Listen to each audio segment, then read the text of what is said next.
രക്ഷപ്പെടുത്തും നമ്മുടെ നേതാക്കളെല്ലാവരും. എവിടെയാണ് വർക്ക് ചെയ്യുന്നത്? ഞാൻ ഇവിടെ ബിൽഡിംഗ് കോൺട്രാക്ടർ അല്ലേ? ഈ വിഷയത്തെപ്പറ്റി എന്താണ് പറയാനുള്ളത്? നിമിഷപ്രിയയുടെ വിഷയത്തെപ്പറ്റി അവരുടെ എന്താ വെച്ചാൽ അവരുടെ ഒരു പ്രത്യേക ഒരു സംഭവമായിരുന്നു അത്.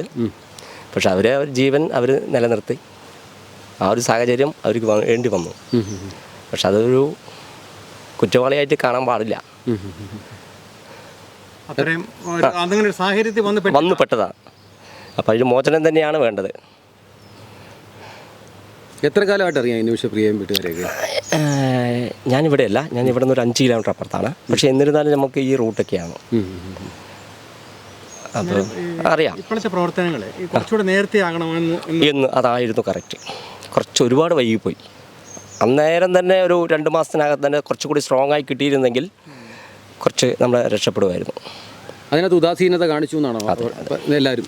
എല്ലാ രാഷ്ട്രീയ പാർട്ടിക്കും? അതെ അതെ. ഇപ്പോഴാരൊക്കെയാണ് ഒരു പ്രതീക്ഷയുള്ളത്? ഉമ്മൻചാണ്ടി സർ അവരാണ് കുറച്ചും കൂടി മുൻകൈ എടുത്തിരിക്കുന്നത്.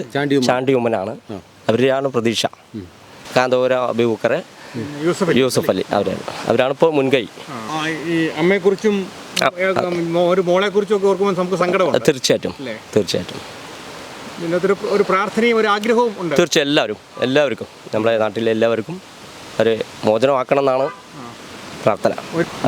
അവർ ജോലിക്കായി പോയി, സാഹചര്യത്തിൽ അങ്ങനെ ചെയ്യേണ്ടി വന്നു. അതെ. എത്ര കാലമായിട്ട് അറിയാം നിമിഷപ്രിയ? അല്ല, നിമിഷപ്രിയ നേരിട്ട് കണ്ടിട്ടുണ്ടോ? കണ്ടിട്ടുണ്ട്. നമ്മൾ ഈ പ്രദേശത്ത് തന്നെയാണ്. പുള്ളി എന്നാ പറയുന്നത്? എന്താണ് പുള്ളിയുടെ കാര്യത്തിൽ നമുക്ക് വ്യക്തമല്ല. ഉണ്ട്. ഇപ്പോഴും പ്രതീക്ഷയുണ്ട്. തീർച്ചയായും വരുന്നതാണ്. കൂടുതൽ വാർത്തകളും വിശേഷങ്ങളും നിങ്ങൾക്ക് ലഭിക്കാൻ കേരളീയം ന്യൂസ് സബ്സ്ക്രൈബ് ചെയ്യുക. കൂടെ ബെൽ ബട്ടണും അമർത്തുക.